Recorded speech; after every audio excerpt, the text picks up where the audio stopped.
नमस्कार दोस्तों, मेरा नाम है शुभम पांडे और आप सुन रहे हैं एक ऐसे पत्र के बारे में जो काफ़का ने तब लिखा था जब वो इमोशनली काफ़ी परेशान थे। काफ़का ने यह लेटर अपने पिताजी को लिखा था, फादर को अपने दिल की बात बताने के लिए लिखा था। उन्होंने यह लेटर अपनी माँ को दिया ताकि वह उनके फादर को दे दे, लेकिन उनकी माँ ने यह कभी उन्हें दिया ही नहीं। मैं इस बड़े से लेटर का एक छोटा सा हिस्सा पढ़ रहा हूँ। प्यारे पिताजी, कुछ दिन पहले आपने मुझसे पूछा था कि मैं क्यों कहता हूँ कि मुझे आपसे डर लगता है। मैं आपको जैसा कि हमेशा होता है कुछ जवाब नहीं दे पाया। एक तो मुझे आपसे डर लगता है इसीलिए, और दूसरा इस डर के बारे में समझने के लिए बहुत सारी बातें हैं जिन्हें बोलकर मैं ठीक से जोड़ नहीं पाता।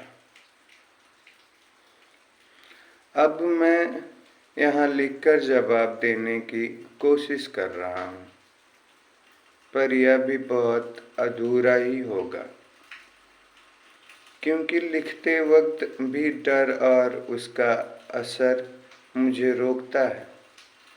और यह मामला इतना बड़ा है कि मेरा दिमाग और याददाश्त उसके सामने बहुत छोटी है।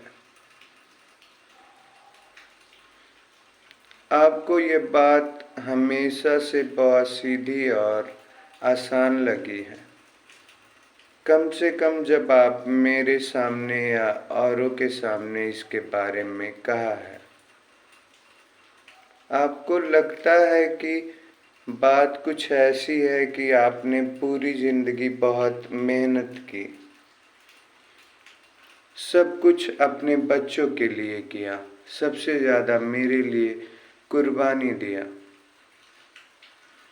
और इसके बदले में मैंने शानो शौकत आराम से ज़िंदगी बिताई। मुझे जो पढ़ना था वह आज़ादी से पढ़ा, मुझे खाने पीने की कोई चिंता नहीं रही, यानी मुझे कोई भी फिक्र नहीं थी। आपने इसके बदले में मुझसे कोई शुक्रिया नहीं मांगा।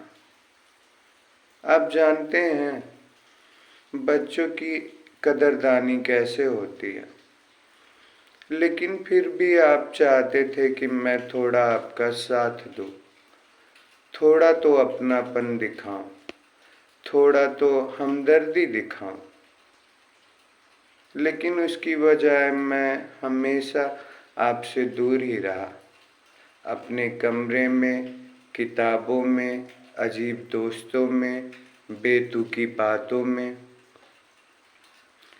मैंने आपसे कभी खुलकर बात नहीं की, मंदिर में आपके साथ नहीं गया, फ्रांजिस बाद में कभी आपसे मिलने नहीं गया, कभी परिवार के साथ परिवारपन जैसा कुछ नहीं किया।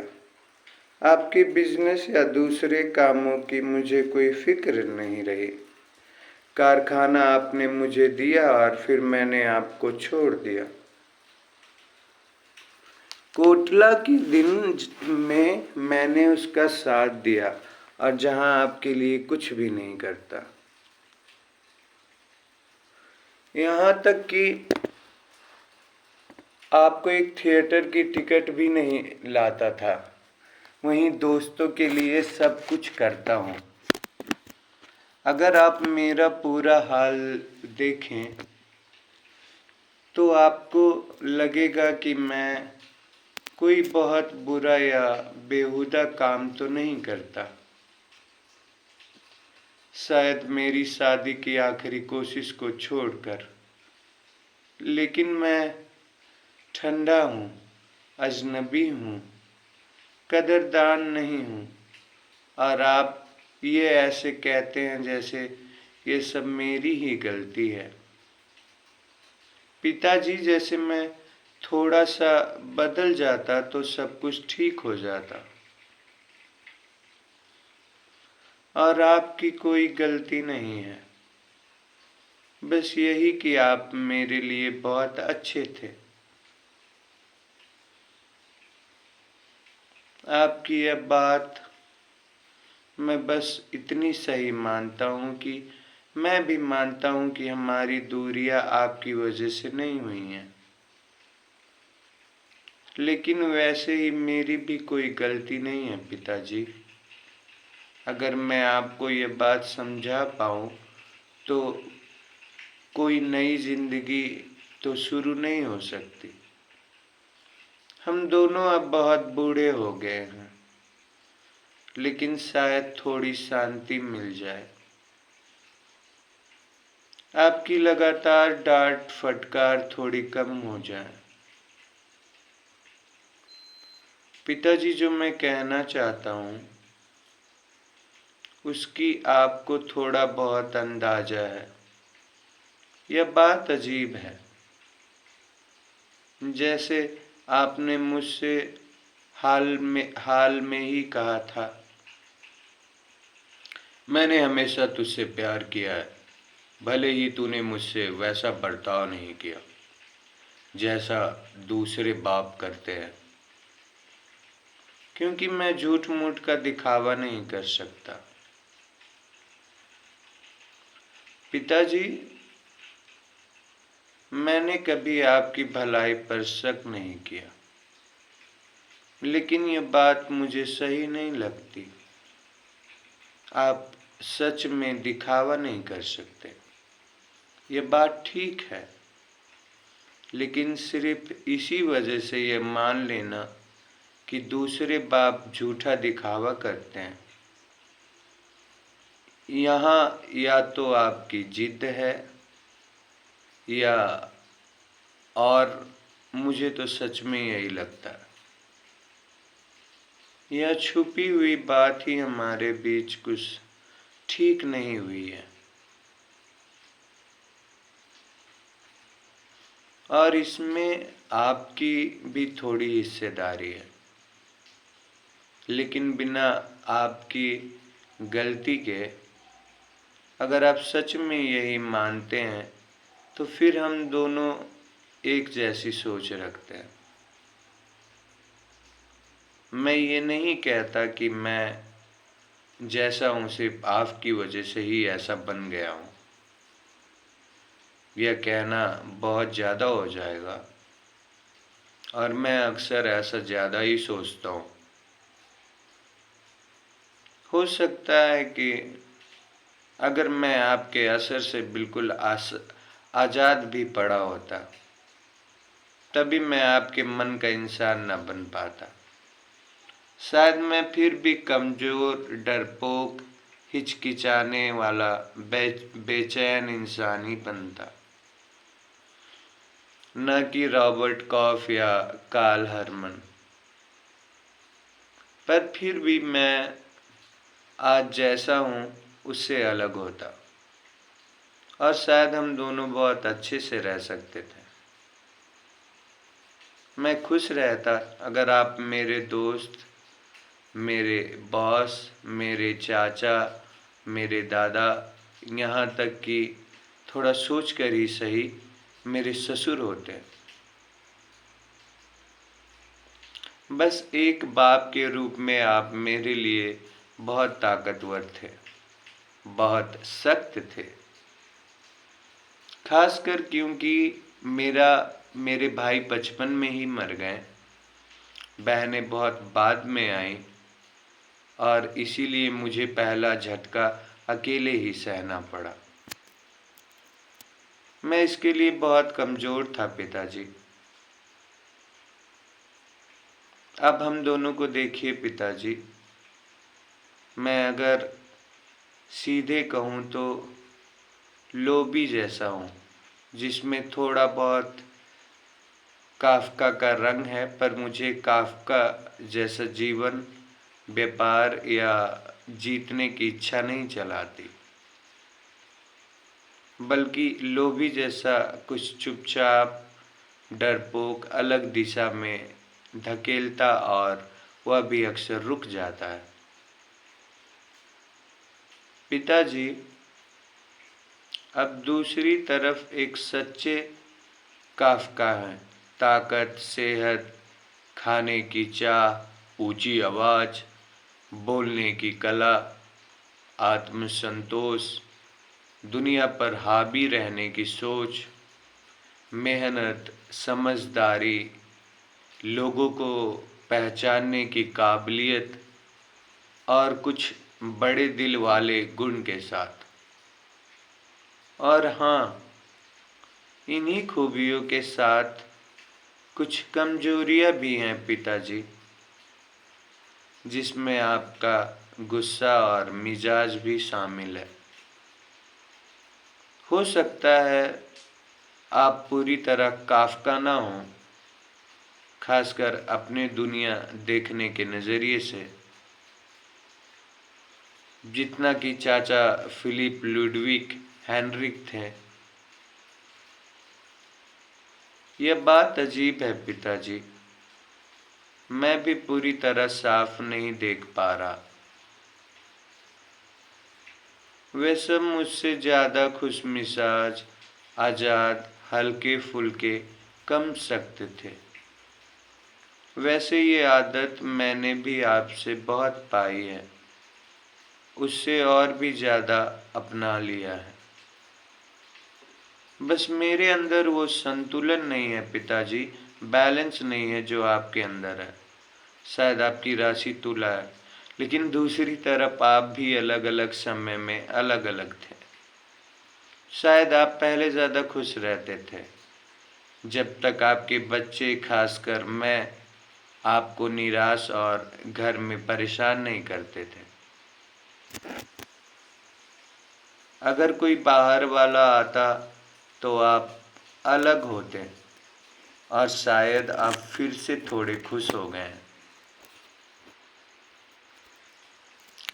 क्योंकि अब आपको पोतों और दामाद से वह गर्मजोशी मिलती है जो बच्चों से शायद वल्ली को छोड़कर नहीं मिली। लेकिन फिर भी हम इतने अलग थे। अलगाव इतना खतरनाक था कि अगर कोई पहले से सोचता कि मैं जो धीरे धीरे बढ़ रहा एक बच्चा हूँ, और आप पिताजी जो पूरी तरह बने बनाए इंसान हैं, आपस में कैसे रहेंगे, तो यही मानता कि आप मुझे रौंद देंगे और मुझ में कुछ बाकी नहीं बचेगा। पिताजी, ऐसा हुआ नहीं। जिंदगी का हिसाब नहीं लगाया जा सकता पिताजी, लेकिन शायद इससे भी बुरा हुआ। लेकिन मैं बार बार आपसे यही कहना चाहता हूँ, मैंने कभी भी आपकी कोई गलती नहीं मानी। आपने मुझ पर वैसा असर डाला जैसे आपको डालना ही था। मैं बचपन में डरपोक बच्चा था, फिर भी मैं जिद्दी भी रहा हूँ जैसे बच्चे होते हैं। माँ ने मुझे जरूर थोड़ा बिगाड़ा था, लेकिन मुझे नहीं लगता कि मैं कोई बहुत ही मुश्किल बच्चा था। मुझे नहीं लगता कि अगर मुझे प्यार से बुलाते, हाथ पकड़कर साथ ले जाते, या अच्छा सा चीज़ दिखाते, या वह सब ना करते जो आप चाहते थे। असल में आप दिल से अच्छे और नरम इंसान हैं पिताजी। आगे जो कहने जा रहा हूँ वह इससे नहीं टकराता। मैं तो बस उस असर की बात कर रहा हूँ जो आप बच्चे पर डालते थे। लेकिन हर बच्चा इतना हिम्मती और सब्र वाला नहीं होता कि आपकी अच्छाई तक पहुँच सके। पिताजी, आप बच्चे से वैसे ही पेश आते हैं जैसे आप खुद हैं, ताकत से, तेज आवाज़ से, गुस्से से, और आपको यह तरीका बहुत सही लगता है क्योंकि आप मेरे अंदर एक मजबूत और हिम्मती लड़का मुझको बनाना चाहते थे। पिताजी, आपने बचपन में जो तरीका अपनाया उसे मैं अब सीधा सीधा नहीं बता सकता, लेकिन उसके बाद के सालों और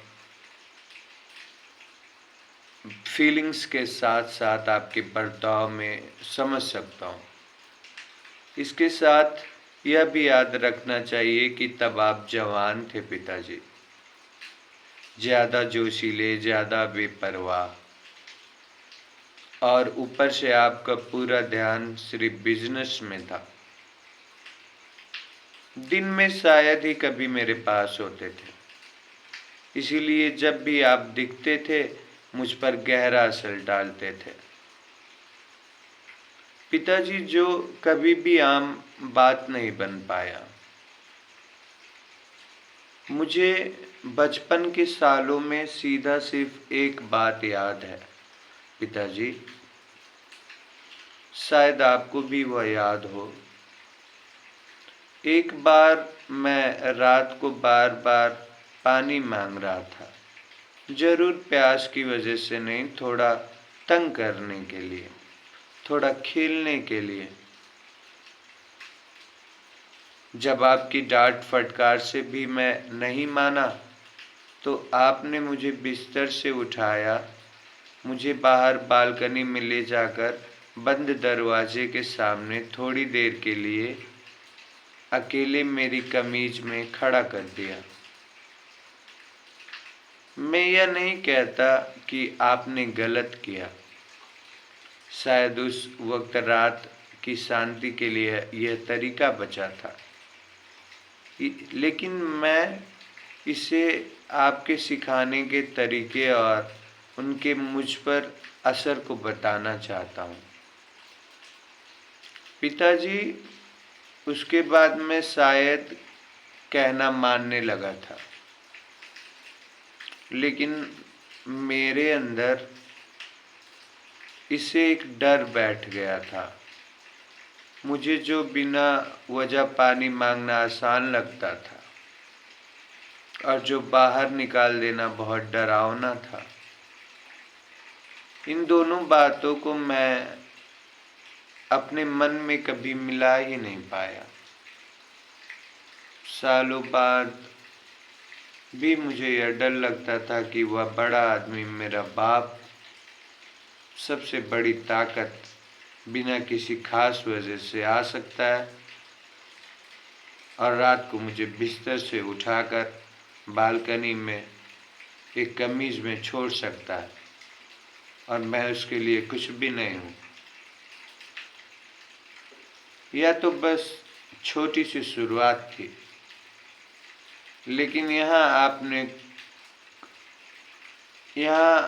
अपने आप को कुछ नहीं समझने का जो एहसास मुझे बार बार सताता है, जो कई बार अच्छा भी है और बहुत बार आपके असर से ही आया है पिताजी।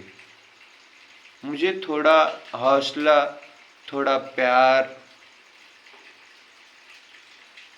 थोड़ा मेरा रास्ता खुला रखने की ज़रूरत थी, लेकिन आपने वह रास्ता बंद कर दिया पिताजी। भले ही आपकी नीयत अच्छी थी कि मैं कोई और रास्ता न पकड़ूं, पर मैं उसके लायक नहीं था। आप मुझे तब खुश करते थे जब मैं ठीक से सलाम करता था या ठीक से मार्च करता था, लेकिन मैं कोई सिपाही बनने वाला नहीं था। आप मुझे खुश करते थे जब मैं अच्छा खाता या बियर पी लेता, या जब मैं आपके पसंदीदा गाने गा लेता या आपकी बातें दोहराता, लेकिन यह सब मेरे भविष्य का हिस्सा नहीं था पिताजी। और यह खास बात है कि आज भी आप मुझे बस तभी सच में हौसला देते हैं जब बात आपकी खुद की हो, जब आपका मन दुखता है, जैसे मेरी शादी की बात से, या जब मेरा मन दुखता है जैसे जब पेपा मुझे बुरा भला कहती है, तब आप मुझे समझाते हैं, मेरा ध्यान मेरी काबिलियत की तरफ दिलाते हैं, मुझे बताते हैं मैं कैसी कैसी अच्छी जगह शादी कर सकता हूँ और पेपा को पूरी तरह गलत ठहराते हैं। लेकिन अब तो मैं इतना बड़ा हो गया हूँ कि मुझे किसी हौसले की ज़रूरत नहीं रहती, और अगर है भी तो वह तब क्यों मिले जब वह सच में मेरे लिए ना हो।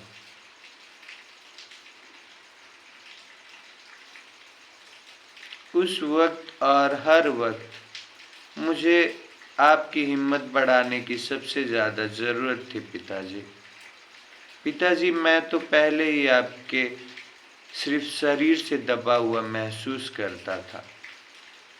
मुझे याद है जब हम दोनों कपड़े बदलने के लिए केबिन में साथ जाते थे, मैं दुबला कमज़ोर पतला, आप ताकतवर लंबे चौड़े। केबिन में ही मुझे अपनी हालत बुरी लगती थी, और यह सिर्फ आपके सामने नहीं बल्कि पूरी दुनिया के सामने, क्योंकि मेरे लिए आप ही दुनिया की नाप थे। पिताजी, जब हम फिर बाहर लोगों के सामने निकलते थे, मैं आपके हाथ में एक हड्डी जैसा बच्चा डरता डरता नंगे पांव पटरे पर पानी से डरता हुआ आपकी तैरने की कोशिश दोहराने में नाकाम, जो आप अच्छे मन से लेकिन मेरी शर्म को बढ़ाते हुए बार बार दिखाते थे, तो मुझे बहुत बुरा लगता था, और मेरी सारी बुरी यादें एक साथ उस वक्त सामने आ जाती थी। पिताजी, मुझे तब भी सबसे अच्छा लगता था जब आप पहले कपड़े बदल लेते थे और मैं अकेले कैबिन में रह जाता था और शर्म के साथ बाहर आने में देर कर पाता था, जब तक आप आकर मुझे बाहर ना बुलाते। मैं आपको इस बात के लिए धन्यवाद देता हूँ कि आपने मेरी परेशानी कभी नहीं देखी, और मुझे अपने पापा के शरीर पर फक्र भी था। वैसे ये फ़र्क आज भी हमारे बीच वैसे ही है। इसी तरह आपका दिमागी दबदबा भी था। पिताजी, आपने खुद की मेहनत से इतनी ऊंचाई पाई थी, इसीलिए आपकी राय पर आपको पूरा भरोसा था। यह बात मुझे बचपन में उतनी बड़ी नहीं लगी जितनी बाद में जवानी में लगी। अपनी कुर्सी पर बैठकर आप दुनिया पर राज करते थे। आपकी बात हमेशा सही थी, बाकी सब की बातें बेकार, पागलपन, समझ से बाहर या गलत लगती थी। आपका आत्मविश्वास इतना ज़्यादा था कि आपको हमेशा एक जैसा रहना भी नहीं पड़ता था, फिर भी आप हमेशा सही ही रहते थे। पिताजी, कभी कभी ऐसा भी होता है कि किसी चीज़ पर आपकी कोई राय ही नहीं होती थी, तो फिर उस चीज़ पर दुनिया की सारी राय आपको गलत लगती थी। जैसे आप कभी लोगों को बुरा कहते, फिर कभी जर्मन को, फिर यहूदियों को बुरा कहते, और यह भी किसी वजह से नहीं बल्कि हर तरीके से, और आखिर में कोई नहीं बचता था। बस आप ही बचते थे। आपके अंदर वह रहस्य आ गया था जो हर हुक्म चलाने वाले में होता है, जिसका हक सिर्फ उसके खुद के होने में होता है, सोच में नहीं। कम से कम मुझे तो वैसा ही लगता था पिताजी।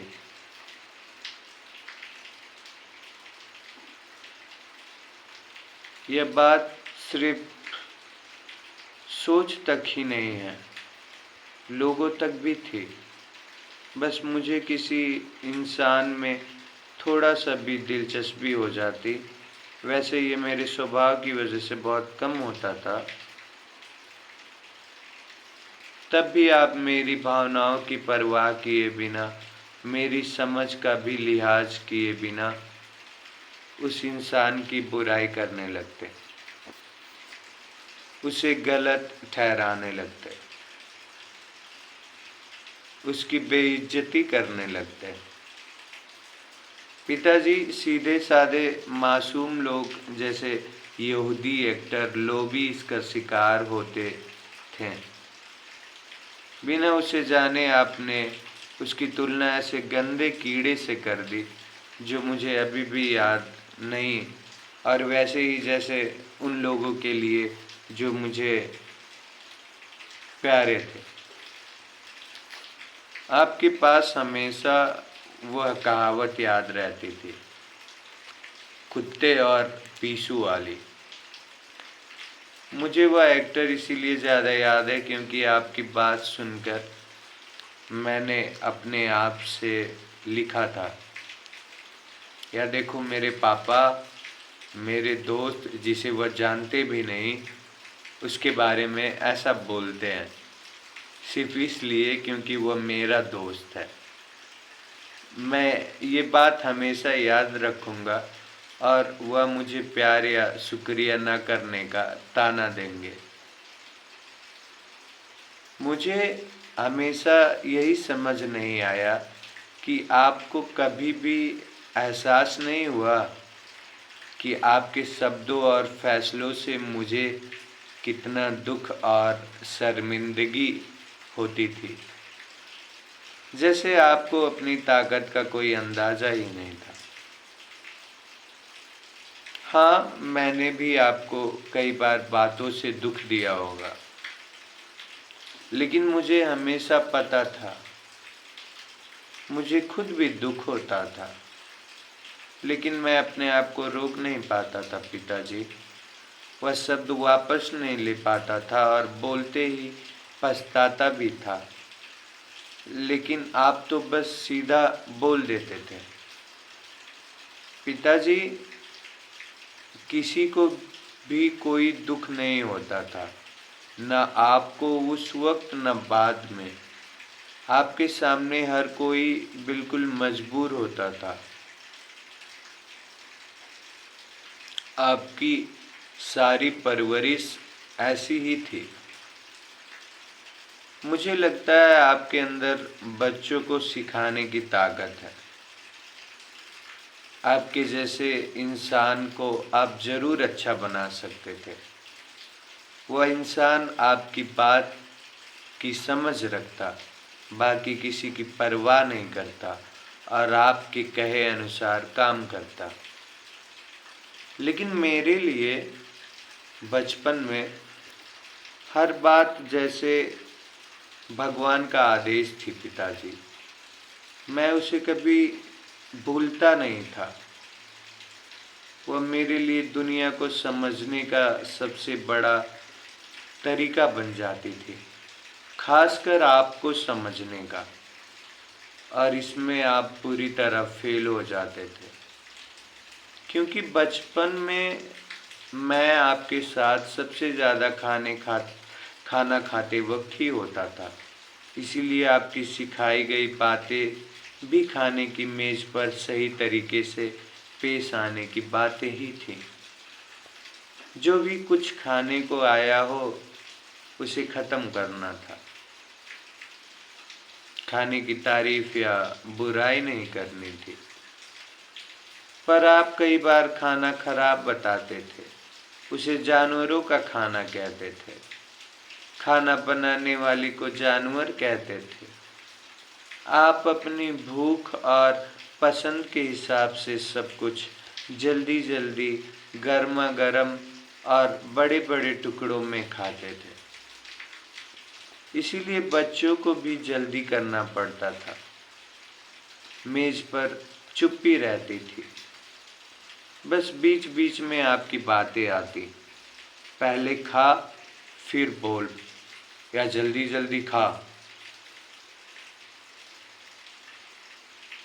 देखो मैं तो कब का खा चुका हूँ। हड्डी चबाना मना था, पर आप कर सकते थे। सिरका चूसना मना था, पर आप कर सकते थे।